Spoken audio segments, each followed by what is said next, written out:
Hello everyone, എല്ലാവർക്കും pathways അക്കാഡമിയുടെ daily news അനാലിസിലേക്ക് സ്വാഗതം. ഇന്ന് നമ്മൾ ഡിസ്കസ് ചെയ്യുന്ന topics Kavach, ICET, pro tem speaker, great Nicobar project, Angel tax, world gold council. അപ്പോൾ അതിൽ ആദ്യം ഡിസ്കസ് ചെയ്യാൻ പോകുന്നത് കവച് സിസ്റ്റത്തെ കുറിച്ചാണ്. ഈ കവച് സിസ്റ്റത്തെ കുറിച്ച് ഇപ്പോൾ നമ്മൾ ഡിസ്കസ് ചെയ്യുന്നതിൻ്റെ ഒരു കോണ്ടെക്സ്റ്റ് എന്ന് പറയുന്നത്, ഇപ്പോൾ ഏതാനും ദിവസങ്ങൾക്ക് മുമ്പാണ് ഇന്ത്യയിലെ വെസ്റ്റ് ബംഗാൾ സ്റ്റേറ്റിനകത്തുള്ള ഡാർജിലിംഗ് ഡിസ്ട്രിക്റ്റിൽ വെച്ചിട്ട് ഒരു ട്രെയിൻ അപകടം നടന്ന് കുറച്ച് ആളുകൾ കൊല്ലപ്പെടുന്നത്.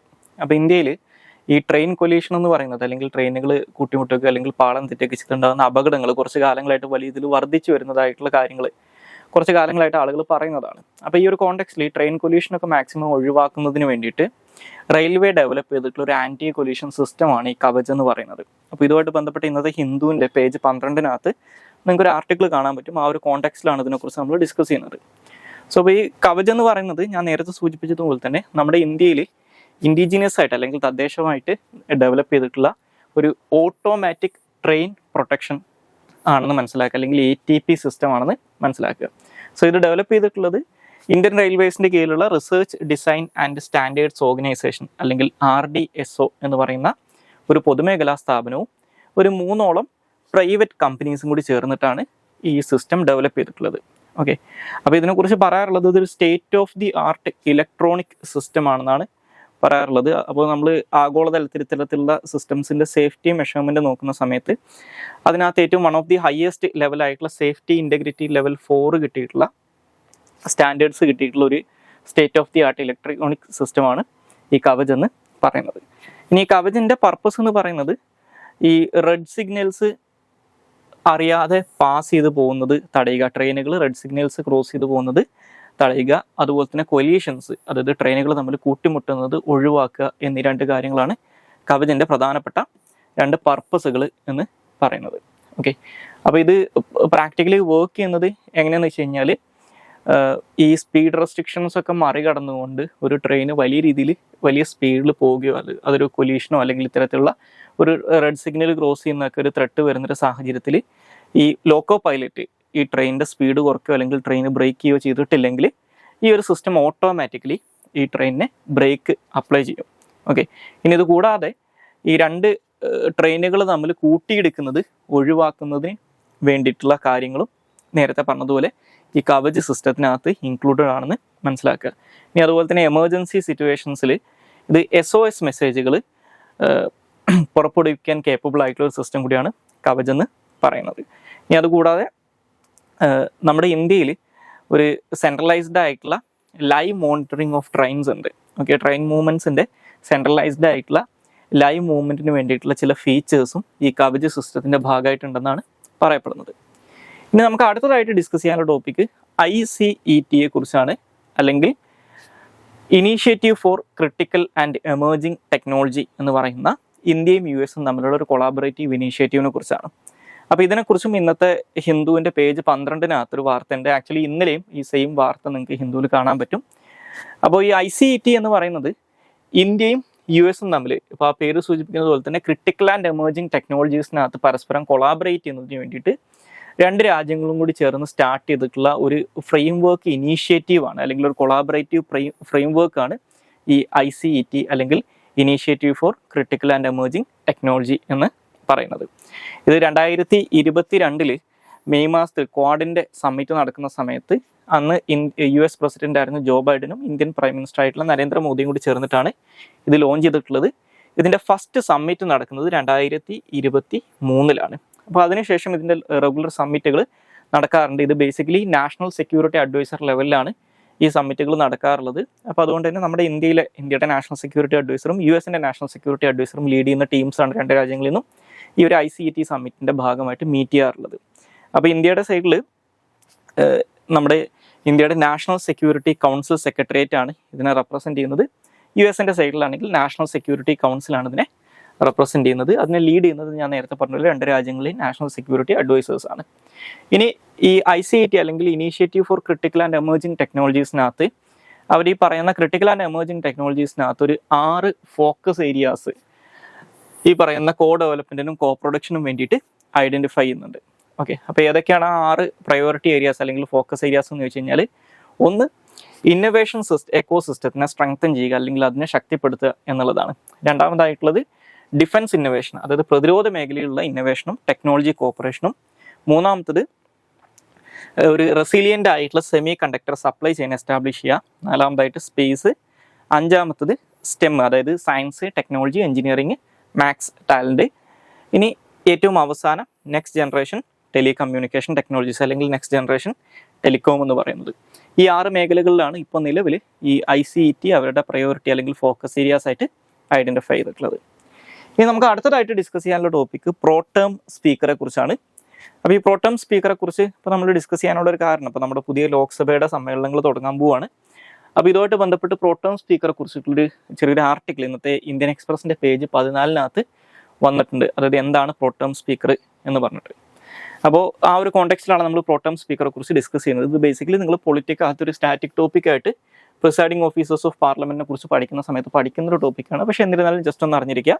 സോ പ്രോടേം സ്പീക്കർ എന്ന് പറയുന്നത് ഒരു താൽക്കാലിക സ്പീക്കറാണെന്ന് മനസ്സിലാക്കുക. അതായത് നമ്മുടെ ഇന്ത്യയിൽ ലോക്സഭാ ഇലക്ഷൻ കഴിഞ്ഞ് പുതിയ ലോക്സഭ തുടങ്ങുന്ന സമയത്ത് ലോക്സഭയ്ക്ക് സ്പീക്കർ ഉണ്ടാവില്ല. കാരണം പുതിയ ലോക്സഭ സ്റ്റാർട്ട് ചെയ്യുന്നതിൻ്റെ തൊട്ട് മുമ്പത്തെ ലോക്സഭയിലെ സ്പീക്കർ രാജിവെച്ചു പോകും. അപ്പോൾ പുതിയ ലോക്സഭയ്ക്ക് സ്പീക്കർ ഉണ്ടാവില്ല.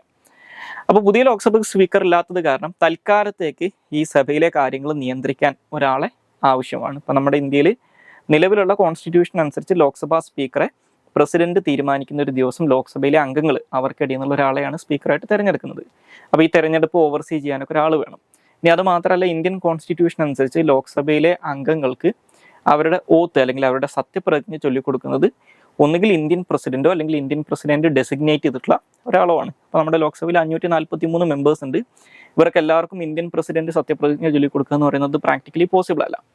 അതുപോലെ തന്നെ പുതിയ ലോക്സഭ നിലവിൽ വരുന്ന സമയത്ത് അധികാരത്തിലിരിക്കുന്ന മന്ത്രിസഭ ഫ്ലോർ ടെസ്റ്റ് നടത്തി അവരുടെ ഭൂരിപക്ഷം തെളിയിക്കേണ്ടതായിട്ടൊക്കെ ഉണ്ട്. അപ്പോൾ ഇത്തരത്തിലുള്ള തുടക്കത്തിലുള്ള ചില കാര്യങ്ങൾ സഭയിൽ നടത്തുന്നതിന് വേണ്ടിയിട്ട്, അതായത് സ്പീക്കറുടെ ഇലക്ഷൻ, ലോക്സഭാ അംഗങ്ങൾക്ക് സത്യപ്രതിജ്ഞ ചൊല്ലിക്കൊടുക്കുക, അതുപോലെ തന്നെ മന്ത്രിസഭയുടെ ഫ്ലോർ ടെസ്റ്റ് കണ്ടക്ട് ചെയ്യുക, ഈ വക കാര്യങ്ങളൊക്കെ ചെയ്യുന്നതിന് വേണ്ടിയിട്ട് തൽക്കാലത്തേക്ക് ഒരാളെ സ്പീക്കറായിട്ട് അപ്പോയിന്റ് ചെയ്യണം.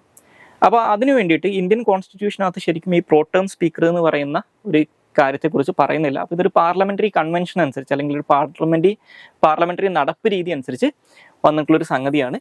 അപ്പോൾ ഇതിൻ്റെ ഭാഗമായിട്ട് ചെയ്യാൻ വെച്ച് കഴിഞ്ഞാൽ പുതിയ ലോക്സഭ നിലവിൽ വരുന്ന സമയത്ത് ഇന്ത്യൻ പ്രസിഡന്റ് തൽക്കാലത്തേക്ക് ഒരാളെ ലോക്സഭാ സ്പീക്കറായിട്ട് അപ്പോയിന്റ് ചെയ്യും. എന്നിട്ട് അദ്ദേഹത്തിൻ്റെ ഒരു ലോക്സഭാ MP എന്നുള്ള രീതിയിൽ അദ്ദേഹത്തിനുള്ള സത്യപ്രതിജ്ഞ, സ്പീക്കർക്ക് സത്യപ്രതിജ്ഞ ഒന്നുമില്ല, ലോക്സഭാ MP എന്നുള്ള രീതിയിൽ അദ്ദേഹത്തിനുള്ള സത്യപ്രതിജ്ഞ ഇന്ത്യൻ പ്രസിഡന്റ് ചൊല്ലിക്കൊടുക്കും.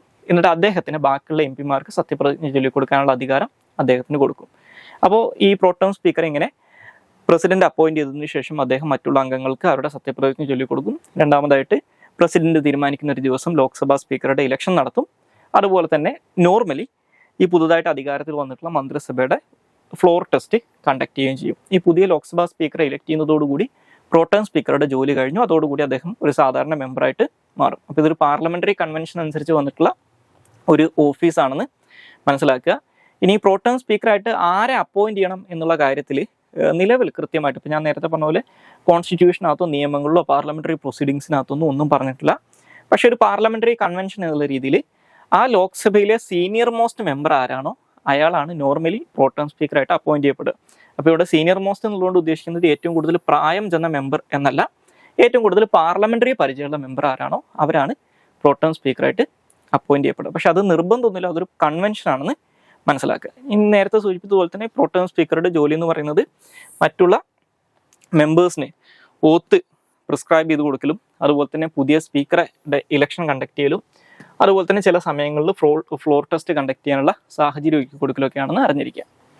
ഇനി അടുത്തതായിട്ട് ഡിസ്കസ് ചെയ്യാനുള്ള ടോപ്പിക്ക് ഗ്രേറ്റ് നിക്കോബാർ പ്രൊജക്റ്റിനെ കുറിച്ചാണ്.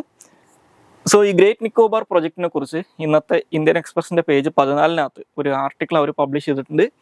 ഈ ഗ്രേറ്റ് നിക്കോബാർ പ്രൊജക്റ്റ് എന്താണ്, അതിൻ്റെ സ്ട്രാറ്റജിക് ആയിട്ടുള്ള ഇമ്പോർട്ടൻസ് എന്താണ്, ഇതുമായിട്ട് ബന്ധപ്പെട്ടിട്ടുള്ള എൻവയോൺമെൻറ്റൽ കൺസേൺസ് അല്ലെങ്കിൽ ഇതുമായിട്ട് ബന്ധപ്പെട്ടിട്ടുള്ള ക്രിറ്റിസിസംസ് എന്തൊക്കെയാണെന്നാണ് ഈ ഒരു ആർട്ടിക്കിളിനകത്ത് പറയുന്നത്. അപ്പോൾ ഈ ഗ്രേറ്റ് നിക്കോബാർ പ്രൊജക്റ്റ് എന്ന് പറയുന്നത് ഫസ്റ്റ് ഓഫ് ഓൾ ഇത് എന്താണെന്നൊന്ന് മനസ്സിലാക്കുക. ഇത് ബേസിക്കലി ഒരു ഇൻഫ്രാസ്ട്രക്ചർ ഡെവലപ്മെൻറ്റ് പ്രൊജക്റ്റ് ആണ്, അല്ലെങ്കിൽ ഒരു മെഗാ ഇൻഫ്രാസ്ട്രക്ചർ ഡെവലപ്മെൻറ്റ് പ്രൊജക്റ്റ് ആണെന്ന് മനസ്സിലാക്കുക. അതായത് നമ്മുടെ ഇന്ത്യയുടെ ആൻഡമാൻ നിക്കോബാർ ഐലൻഡുകളിൽ നടപ്പിലാക്കുന്ന, അവിടെയുള്ള ഗ്രേറ്റ് നിക്കോബാർ എന്ന് പറയുന്ന ഐലൻഡിൽ നടപ്പിലാക്കാൻ പോകുന്ന ഒരു മെഗാ സൈസിലുള്ള ഇൻഫ്രാസ്ട്രക്ചർ ഡെവലപ്മെൻറ്റൽ പ്രൊജക്റ്റ് ആണ് ഗ്രേറ്റ് നിക്കോബാർ പ്രൊജക്റ്റ് എന്ന് പറയുന്നത്. അപ്പോൾ ഇതിൻ്റെ ഭാഗമായിട്ട് പ്രധാനമായിട്ടും പറയുന്നത് 3-4 കാര്യങ്ങളാണ്. ഒന്ന്, ഇവിടെ ഒരു വലിയ international container transhipment terminal establish ചെയ്യും, അല്ലെങ്കിൽ അത് ആരംഭിക്കും. അതുപോലെ തന്നെ ഒരു ഗ്രീൻഫീൽഡ് ഇൻ്റർനാഷണൽ എയർപോർട്ട് ഉണ്ടാവും. പിന്നെ അതുപോലെ തന്നെ ഒരു ടൗൺഷിപ്പ് ഉണ്ടാവും. അതുകൂടാതെ ഏകദേശം 450 മെഗാവാട്ട് കപ്പാസിറ്റി ഉള്ള ഒരു gas and solar based power പ്ലാന്റും ഇവിടെ ഉണ്ടാവും. അപ്പോൾ ഈ ഐലൻഡിൻ്റെ ഏകദേശം 16,610 ഹെക്ടർ ഭൂമിയിലാണ് ഈ പ്രൊജക്റ്റ് നടപ്പിലാക്കാൻ പോകുന്നത്. ഓക്കെ, ഇനി ഈ പ്രൊജക്റ്റിൻ്റെ ഒരു സിഗ്നിഫിക്കൻസ് എന്താണെന്ന് വെച്ച് കഴിഞ്ഞാൽ, നമ്മുടെ ഇന്ത്യയുടെ ആൻഡമാൻ നിക്കോബാർ ഐലൻഡ്സ് എന്ന് പറയുന്നത് വളരെ, നമ്മൾ സെക്യൂരിറ്റി പോയിന്റ് ഓഫ് വ്യൂ ചിന്തിച്ചാലും എക്കണോമിക് പോയിന്റ് ഓഫ് വ്യൂ ചിന്തിച്ചു കഴിഞ്ഞാലും വളരെ സ്ട്രാറ്റജിക് ആയിട്ടുള്ള ഒരു ലൊക്കേഷനിലാണത് കിടക്കുന്നത്. അതായത് ഏകദേശം നമ്മുടെ ഇന്ത്യൻ ഓഷനും പസഫിക് ഓഷനും മീറ്റ് ചെയ്യുന്ന ഒരു സ്ഥലത്തായിട്ടാണ് ഈ ആൻഡമാൻ നിക്കോബാർ ഐലൻഡ്സ് ലൊക്കേറ്റ് ചെയ്തിട്ടുള്ളത്. അപ്പോൾ ഈ ഇന്ത്യൻ ഓഷനിൽ നിന്ന് പസഫിക് ഓഷനിലേക്ക്, അല്ലെങ്കിൽ അവിടെ നിന്ന് ഇങ്ങോട്ട് വരുന്ന പ്രധാനപ്പെട്ട പല കടലിടുക്കുകളും അല്ലെങ്കിൽ പല ചോക്ക് പോയിന്റ്സും വന്നു ചേരുന്നത് ഈ ആൻഡമാൻ നിക്കോബാർസിൻ്റെ വളരെ അടുത്തേക്കാണ്. ഇപ്പോൾ മലാക്ക സ്ട്രേറ്റ് ഒക്കെ അതിനകത്ത് വളരെ പ്രധാനപ്പെട്ട ഒരു എക്സാമ്പിളാണ്. അപ്പോൾ ഒന്നാമത്തെ ഇതിൻ്റെ ഏറ്റവും വലിയ സിഗ്നിഫിക്കൻസ് എന്ന് പറയുന്നത് ഇത് ഉണ്ടാക്കുന്ന എക്കണോമിക് ആയിട്ടുള്ള ഇതിൻ്റെ എക്കണോമിക് സിഗ്നിഫിക്കൻസ് ആണ്. ഇപ്പോൾ നീതി ആയോഗിൻ്റെ ഒക്കെ ഇതുമായിട്ട് ബന്ധപ്പെട്ടിട്ടുള്ള ഒരു റിപ്പോർട്ട് അനുസരിച്ച് ഈ പറയുന്ന ഗ്ലോബൽ മാരിടൈം ട്രേഡിനകത്ത് ഇന്ത്യയുടെ റെലവൻസ് അല്ലെങ്കിൽ ഇന്ത്യയുടെ സിഗ്നിഫിക്കൻസ്, എസ്പെഷ്യലി ഈ ആൻഡമാൻ നിക്കോബാർസിൻ്റെ സിഗ്നിഫിക്കൻസ് വലിയ രീതിയിൽ വർദ്ധിപ്പിക്കാൻ ഈ ഗ്രേറ്റ് നിക്കോബാർ പ്രൊജക്റ്റിന് സാധിക്കും എന്നാണ് പറയുന്നത്. അതുപോലെ തന്നെ ലോകത്തിൻ്റെ കാർഗോ ട്രാൻസ്ഷിപ്മെൻറ്റിനകത്ത് വളരെ വലിയൊരു റോള് നമുക്ക് വഹിക്കാൻ പറ്റുന്നു, അതുവഴി വലിയ രീതിയിലുള്ള റവന്യൂ ജനറേറ്റ് ചെയ്യാൻ പറ്റും എന്നും പറയുന്നുണ്ട്. അപ്പോൾ അതിനുള്ളൊരു കാരണം എന്ന് പറയുന്നത്, ഇപ്പോൾ നമ്മൾ ഇന്ത്യൻ ഓഷൻ റീജിയനിൽ നോക്കിക്കഴിഞ്ഞാൽ ഇന്ത്യൻ ഓഷൻ റീജിയനിലെ വളരെ പ്രധാനപ്പെട്ട ഒരു ട്രാൻസ്ഷിപ്മെൻറ്റ് ഫെസിലിറ്റിയാണ് കൊളംബോ പോർട്ട് എന്ന് പറയുന്നത്. ഈ കൊളംബോ പോർട്ടിനും അതുപോലെ തന്നെ സൗത്ത് വെസ്റ്റ് ആയിട്ട് കിടക്കുന്ന ഈ കൊളംബോ പോർട്ടിനും അതുപോലെ തന്നെ നമ്മുടെ സൗത്ത് ഈസ്റ്റ് ഒക്കെ ആയിട്ട് കിടക്കുന്ന മലേഷ്യയിലുള്ള ക്ലാങ് എന്ന് പറയുന്നൊരു പോർട്ടുണ്ട്. അതുപോലെ തന്നെ സിംഗപ്പൂരിൻ്റെ പോർട്ടുണ്ട്. ഇതിൻ്റെയൊക്കെ ഏകദേശം മിഡിലായിട്ടാണ് ഈ ഗ്രേറ്റ് നിക്കോബാർ പ്രൊജക്റ്റ് ഇപ്പോൾ നമ്മൾ സ്റ്റാർട്ട് ചെയ്യാൻ പോകുന്നത്. അപ്പോൾ അതുകൊണ്ട് തന്നെ ഇത് വളരെ പ്രധാനപ്പെട്ട ഇത്തരത്തിലുള്ള ഒരു ട്രാൻസ്ഷിപ്മെൻറ്റ് ഫെസിലിറ്റി ആയിട്ട് ഡെവലപ്പ് ചെയ്യാനുള്ള എല്ലാ സാധ്യതകളും ഉണ്ടെന്ന് മനസ്സിലാക്കുക. ഓക്കെ, അതുകൂടാതെ ഞാൻ നേരത്തെ പറഞ്ഞതുപോലെ ഈ ഈസ്റ്റ് വെസ്റ്റ് ഇൻ്റർനാഷണൽ ഷിപ്പിംഗ് കോറിഡോറിൻ്റെ ഒക്കെ ഒരു മിഡിലായിട്ടാണ് ഇത് ലൊക്കേറ്റ് ചെയ്തിട്ടുള്ളതെന്നും ഇതിൻ്റെ അഡ്വാൻറ്റേജ് ആണ്. ഇനി ഇതിൻ്റെ ഒരു സ്ട്രാറ്റജിക് ആയിട്ടുള്ള സിഗ്നിഫിക്കൻസ് എന്താണെന്ന് വെച്ച് കഴിഞ്ഞാൽ, ഇപ്പോൾ നമ്മുടെ ഇന്ത്യ നിലവിൽ ഫേസ് ചെയ്യുന്ന, അല്ലെങ്കിൽ ഈ 21st സെഞ്ച്വറിയിൽ ഇന്ത്യ ഫേസ് ചെയ്യാൻ പോകുന്ന ഏറ്റവും വലിയ ജിയോ പൊളിറ്റിക്കൽ ചാലഞ്ച് എന്ന് പറയുന്നത് ചൈനയുടെ വളർന്നു വരുന്ന ശക്തിയാണ്. എസ്പെഷ്യലി ഇൻഡോ പസഫിക് റീജിയനിലുള്ള ചൈനയുടെ ഗ്രോവിങ് ഇൻഫ്ലുവൻസ് ആണ്. അതിനകത്ത് ചൈനയുടെ നേവൽ പ്രസൻസും ചൈനയുടെ മാരിടൈം ഡോമിനൻസും ഒക്കെ ഇന്ത്യക്ക് വലിയൊരു വെല്ലുവിളിയായിട്ട് മാറാൻ പോവാണ്. അപ്പോൾ ആ ഒരു വെല്ലുവിളിനെ അതിജീവിക്കുന്നതിന് വേണ്ടിയിട്ടാണ് ഇപ്പോൾ നമ്മൾ ഈ ക്വാഡ്, നേരത്തെ പറഞ്ഞ ICET ഒക്കെ പോലുള്ള ഇനീഷ്യേറ്റീവ്സിൻ്റെ ഒക്കെ ഭാഗമായിട്ട് US-ൻ്റെ കൂടെ നിൽക്കുന്നത്. അപ്പോൾ ഈ ചൈനയ്ക്കുള്ള ഒരു സ്ട്രാറ്റജിക് വൾണറബിലിറ്റി എന്ന് പറയുന്നത്, ചൈനയ്ക്ക് നിങ്ങൾക്ക് എല്ലാവർക്കും അറിയാം കോസ്റ്റ് ലൈൻ ഉള്ളത് പസഫിക് ഓഷനിലാണ്. പക്ഷെ അവർ പ്രധാനമായിട്ടും ട്രേഡ് കണ്ടക്ട് ചെയ്യുന്ന പ്രദേശങ്ങൾ, ഇപ്പോൾ ആഫ്രിക്ക ആണെങ്കിലും മിഡിൽ ഈസ്റ്റ് ആണെങ്കിലും യൂറോപ്പ് ആണെങ്കിലും ഒക്കെ കിടക്കുന്നത് അവരുടെ വെസ്റ്റേൺ സൈഡിലായിട്ടാണ്. അതായത് അവർക്ക് പസഫിക്കിൽ നിന്ന് ഇന്ത്യൻ ഓഷനിലേക്ക് എൻ്റർ ചെയ്തിട്ടാണ് അവർ ഈ ട്രേഡൊക്കെ കണ്ടക്ട് ചെയ്യുന്നത്. അപ്പോൾ ചൈനയുടെ ഈ ട്രേഡ് റൂട്ട്സ് ഈ പസഫിക് ഓഷനിൽ നിന്ന് ഇന്ത്യൻ ഓഷനിലേക്ക് വരുന്ന സമയത്ത് അവർ ചില പ്രധാനപ്പെട്ട ചോക്ക് പോയിന്റുകൾ അല്ലെങ്കിൽ വളരെ ഇടുങ്ങിയ ചില വാട്ടർ വേസ് കടന്നു വേണം ഇന്ത്യൻ ഓഷനിലേക്ക് എത്താൻ. അപ്പോൾ അതിൽ പ്രധാനപ്പെട്ട ഇത്തരത്തിൽ പസഫിക് ഓഷനെ ഇന്ത്യൻ ഓഷനുമായിട്ട് കണക്ട് ചെയ്യുന്ന പ്രധാനപ്പെട്ട എല്ലാ വാട്ടർ വേസും, അതിനകത്ത് എസ്പെഷ്യലി മലാക്ക സ്ട്രൈറ്റ്, അതുപോലെ തന്നെ സുണ്ട സ്ട്രൈറ്റ് എന്നൊക്കെ പറയുന്ന സ്ട്രൈറ്റുകളെല്ലാം തന്നെ ഈ ആൻഡമാൻ നിക്കോബാർ ഐലൻഡ്സിൻ്റെ തൊട്ടടുത്താണ്. മലാക്ക സ്ട്രൈറ്റിൻ്റെ മൗത്തിലാണ് ശരിക്കും ഈ ആൻഡമാൻ നിക്കോബാർ ഐലൻഡ്സ് കിടക്കുന്നത്. അപ്പോൾ ഇവിടെ ഉള്ള എക്കണോമിക് ആക്ടിവിറ്റീസ് ഇന്ത്യക്ക് വർദ്ധിപ്പിക്കാൻ പറ്റിക്കഴിഞ്ഞാൽ, ആ കാരണം പറഞ്ഞുകൊണ്ട് നമുക്ക് കൂടുതൽ മിലിറ്ററി പ്രസൻസ് വർദ്ധിപ്പിക്കാൻ പറ്റും. ഇന്ത്യക്ക് ഈ മേഖലയിലുള്ള കൺട്രോൾ, മാരിടൈം ഡോമിനൻസ് നമുക്ക് കുറച്ചും കൂടി സ്ട്രെങ്തൻ ചെയ്യാൻ പറ്റും. അപ്പോൾ അതുവഴി ചൈനനെ കൗണ്ടർ ചെയ്യാൻ പറ്റും എന്നുള്ളതാണ് ഇതിൻ്റെ ഏറ്റവും വലിയ സ്ട്രാറ്റജിക് സിഗ്നിഫിക്കൻസ് എന്ന് പറയുന്നത്. ഇനി ഈ പറയുന്ന ഗ്രേറ്റ് നിക്കോബാർ പ്രൊജക്റ്റ് നേരിടുന്ന പ്രധാനപ്പെട്ട ക്രിറ്റിസിസംസ് എന്തൊക്കെയാണെന്ന് വെച്ച് കഴിഞ്ഞാൽ, ഒന്ന്, ഈ ഒരു പ്രൊജക്റ്റിന് വേണ്ടി നമ്മൾ നശിപ്പിക്കുന്ന വനങ്ങളും അതുപോലെ തന്നെ അവിടുത്തെ ബയോഡൈവേഴ്സിറ്റിയാണ്. അതായത് വലിയ രീതിയിലുള്ള ബയോഡൈവേഴ്സിറ്റി ഡിസ്ട്രക്ഷൻ ഈ ഒരു പ്രൊജക്റ്റിൻ്റെ ഭാഗമായിട്ട് നടക്കുന്നതാണ് പറയുന്നത്. കാരണം ഈ പറയുന്ന ഗ്രേറ്റ് നിക്കോബാർ പ്രൊജക്റ്റ് നടപ്പിലാക്കാൻ പോകുന്ന പ്രദേശം എന്ന് പറയുന്നത് എവർഗ്രീൻ ട്രോപ്പിക്കൽ ഫോറസ്റ്റുകളാണ്. അപ്പോൾ ആ ട്രോപ്പിക്കൽ ഫോറസ്റ്റുകൾ നശിപ്പിച്ചിട്ടല്ലാതെ ഈ പ്രൊജക്റ്റ് അവിടെ നടപ്പിലാക്കാൻ പറ്റില്ല. അപ്പോൾ അതുകൂടാതെ ഗ്രേറ്റ് നിക്കോബാർ ഐലൻഡിൽ ഏകദേശം 650ഓളം സ്പീഷീസ് ഓഫ് ഫ്ലോറയും 330 സ്പീഷീസോളം ഫോണയുണ്ട്. അപ്പോൾ ഈ ഒരു പ്രൊജക്റ്റ് വരുന്നതോടുകൂടി ഈ സ്പീഷീസുകളൊക്കെ ഏകദേശം കംപ്ലീറ്റ്ലി ഇല്ലാതാവുന്നൊരവസ്ഥ വരും എന്നുള്ളൊരു പ്രശ്നമുണ്ട്. ഇനി അതുപോലെ തന്നെ കൃത്യമായിട്ടുള്ള എൻവയോൺമെൻറ്റൽ ഇമ്പാക്റ്റ് അസസ്മെൻറ്റ് നടത്താതെയാണ് ഈ പ്രൊജക്റ്റ് നടപ്പിലാക്കുന്നത് എന്നുള്ള ഒരു പരാതി കൂടി പരിസ്ഥിതി പ്രവർത്തകരുടെയൊക്കെ ഭാഗത്തുനിന്ന് ഓൾറെഡി വന്നിട്ടുണ്ട്. ഇനി നമ്മൾ അവസാനമായിട്ട് ഇതുമായിട്ട് ബന്ധപ്പെട്ട് നോക്കേണ്ടത് ഈ ഗ്രേറ്റ് നിക്കോബാർ ഐലൻഡിനെ കുറിച്ചാണ്. സോ ഈ ഗ്രേറ്റ് നിക്കോബാർ ഐലൻഡ് എന്ന് പറയുന്നത് നിക്കോബാർ ഐലൻഡ്സ് ആർച്ചിപ്പലാഗോയുടെ അല്ലെങ്കിൽ നിക്കോബാർ ഐലൻഡ്സ് എന്ന് പറയുന്ന ഗ്രൂപ്പ് ഓഫ് ഐലൻഡ്സിന്റെ ഏറ്റവും സദേൺ മോസ്റ്റ് ആയിട്ടുള്ള ഐലൻഡാണ് ഗ്രേറ്റ് നിക്കോബാർ ഐലൻഡ് എന്ന് പറയുന്നത്. അതുപോലെ തന്നെ നിക്കോബാർ ഐലൻഡ്സിലെ ലാർജസ്റ്റ് ഐലൻഡും കൂടിയാണ് ഗ്രേറ്റ് നിക്കോബാർ ഐലൻഡ് എന്ന് പറയുന്നത്. ഓക്കെ, ഇനി ഈ ഗ്രേറ്റ് നിക്കോബാർ ഐലൻഡിനകത്ത് ലൊക്കേറ്റ് ചെയ്തിട്ടുള്ള ഒരു ബയോസ്ഫിയർ റിസർവ് ഉണ്ട്. അതാണ് ഗ്രേറ്റ് നിക്കോബാർ ബയോസ്ഫിയർ റിസർവ് എന്ന് പറയുന്നത്. അത് വലിയ രീതിയിലുള്ള ബയോഡൈവേഴ്സിറ്റി ഉൾക്കൊള്ളുന്ന ഒന്നാണ് ഈ ഗ്രേറ്റ് നിക്കോബാർ ബയോസ്ഫിയർ റിസർവ് എന്ന് പറയുന്നത്. ഓക്കെ, ഞാൻ നേരത്തെ പറഞ്ഞതുപോലെ ട്രോപ്പിക്കൽ ആയിട്ടുള്ള വെറ്റ് എവർഗ്രീൻ ഫോറസ്റ്റുകൾ, മൗണ്ടെയിൻ റേഞ്ചസ്, ഓക്കെ, അതുപോലെ തന്നെ കോസ്റ്റൽ പ്ലെയിൻസ് ഒക്കെ ഉൾപ്പെടുന്ന വളരെ വെറൈറ്റി ആയിട്ടുള്ള വലിയൊരു ബയോഡൈവേഴ്സിറ്റി ഉൾക്കൊള്ളുന്ന ഒരു പ്രദേശമാണിത്. ഇനി അതുപോലെ തന്നെ ഈ ഗ്രേറ്റ് നിക്കോബാർ ഐലൻഡിൽ ജീവിക്കുന്ന തദ്ദേശവാസികളായിട്ടുള്ള അല്ലെങ്കിൽ നേറ്റീവ്സ് ആയിട്ടുള്ള ആളുകൾ എന്ന് പറയുന്നത് മംഗ്ലോയിഡ് കാറ്റഗറിയിൽ പെടുന്ന ഒരു ഷോംപെൻ ട്രൈബ് എന്ന് പറയുന്ന ഒരു ട്രൈബാണ്. അത് ഓൾറെഡി ഈ ട്രൈബ് ഒരു എക്സ്റ്റിങ്ഷനെ ഫേസ് ചെയ്തുകൊണ്ടിരിക്കുന്ന ഒരു ട്രൈബാണ്. ഇപ്പോൾ ഈ ആൻഡമാൻ നിക്കോബാർസിലുള്ള ഒട്ടുമിക്ക ട്രൈബ്സിൻ്റെയും നിലവിലുള്ള അവസ്ഥ ഇതാണ്. അപ്പോൾ ഈ ഷോംപെൻ ട്രൈബൊക്കെ ജസ്റ്റ് ഏകദേശം 200 ആളുകൾ മാത്രമേ ഈ ഒരു ട്രൈബിൽ ഇനി ജീവിച്ചിരിപ്പുള്ളൂ എന്നാണ് പറയുന്നത്. ഓക്കെ, അപ്പോൾ അവർ ഈ ഫോറസ്റ്റിനെയും അവിടെയുള്ള എക്കോസിസ്റ്റത്തിൻ്റെയൊക്കെ ഡിപ്പെൻഡ് ചെയ്ത് ജീവിക്കുന്ന ഒരു വിഭാഗമാണ്. അപ്പോൾ ഈ ഒരു പ്രൊജക്റ്റ് വരുന്നതോടുകൂടി മിക്കവാറും ഈ ട്രൈബിൻ്റെ ഒക്കെ ഫ്യൂച്ചർ വലിയ രീതിയിൽ ക്വസ്റ്റ്യൻ ചെയ്യപ്പെടുന്ന ഒരു അവസ്ഥ വരും, അല്ലെങ്കിൽ ഇവരില്ലാതാവുന്ന ഒരു അവസ്ഥ വരും എന്നുള്ളൊരു പ്രശ്നവും ഇതിൻ്റെ കൂടെ ഉണ്ടെന്ന് മനസ്സിലാക്കുക. ഇനി അടുത്തതായിട്ട് ഡിസ്കസ് ചെയ്യാനുള്ള ടോപ്പിക്ക് ഏഞ്ചൽ ടാക്സിനെ കുറിച്ചാണ്. സോ ഏഞ്ചൽ ടാക്സുമായിട്ട് ബന്ധപ്പെട്ട് ഇന്നത്തെ ഇന്ത്യൻ എക്സ്പ്രസിൻ്റെ പേജ് 15 ഒരു ആർട്ടിക്കിൾ വന്നിട്ടുണ്ട്. ആ ഒരു കോണ്ടെക്സ്റ്റിലാണ് ഏഞ്ചൽ ടാക്സിനെ കുറിച്ച് ഡിസ്കസ് ചെയ്യുന്നത്. സോ ഏഞ്ചൽ ടാക്സ് എന്ന് പറയുന്നത് നമ്മുടെ ഇന്ത്യയിലുള്ള പ്രൈവറ്റ് ലിമിറ്റഡ് അല്ലെങ്കിൽ അൺലിസ്റ്റഡ് ആയിട്ടുള്ള കമ്പനികൾ, ഓക്കെ, സ്റ്റോക്ക് എക്സ്ചേഞ്ചിൽ ലിസ്റ്റ് ചെയ്തിട്ടില്ലാത്ത കമ്പനികൾ ഇൻവെസ്റ്റേഴ്സിന് ഷെയർ ഇഷ്യൂ ചെയ്തുകൊണ്ട് ക്യാപിറ്റൽ റൈസ് ചെയ്യുകയാണെന്ന് വെച്ചാൽ അതായത് അവർക്ക് കുറച്ച് മൂലധനം ആവശ്യമുണ്ട്. അപ്പോൾ അവരവരുടെ ഷെയർ ഇൻവെസ്റ്റേഴ്സിന് കൊടുത്തിട്ട് അവരുടെ കയ്യിൽ നിന്ന് ഇൻവെസ്റ്റ്മെൻറ്റ് സ്വീകരിക്കുകയാണ്. പക്ഷേ അവർ ആ ഇൻവെസ്റ്റ്മെൻറ്റ് സ്വീകരിക്കുന്നത് ആ കമ്പനിയുടെ ഷെയറിൻ്റെ ഒരു ഫെയർ മാർക്കറ്റ് വാല്യൂ ഉണ്ടാവും. ആ ഫെയർ മാർക്കറ്റ് വാല്യൂവിനെക്കാട്ടിലും കൂടിയ വിലക്കാണ് അവർ ഈ ഷെയറുകൾ വിറ്റുകൊണ്ട് ഇൻവെസ്റ്റ്മെൻറ്റ് സ്വീകരിക്കുന്നതെങ്കിൽ ആ ഫെയർ മാർക്കറ്റ് വാല്യൂവിൻ്റെ മുകളിൽ ഉള്ള എമൗണ്ട് എത്രയാണോ അതൊരു ഇൻകം ആയിട്ടാണ് കണക്കാക്കുന്നത്. ഇൻകം ടാക്സ് ആക്ട് അനുസരിച്ച് അതിനെ ഒരു ഇൻകം ആയിട്ടാണ് കണക്കാക്കുന്നത്. ഉദാഹരണം പറഞ്ഞു കഴിഞ്ഞാൽ ഒരു കമ്പനിയുടെ ഒരു ഷെയറിൻ്റെ ഫെയർ മാർക്കറ്റ് വാല്യൂ എന്ന് പറയുന്നത് 10 രൂപയാണെന്ന് നോക്കുക. പക്ഷെ അവർ ഇൻവെസ്റ്റ്മെൻറ്റ് സ്വീകരിക്കുന്ന സമയത്ത് 15 രൂപ വെച്ചിട്ടാണ് ഈ ഷെയർ ഇൻവെസ്റ്റേഴ്സിന് വെക്കുന്നത് നോക്കുക.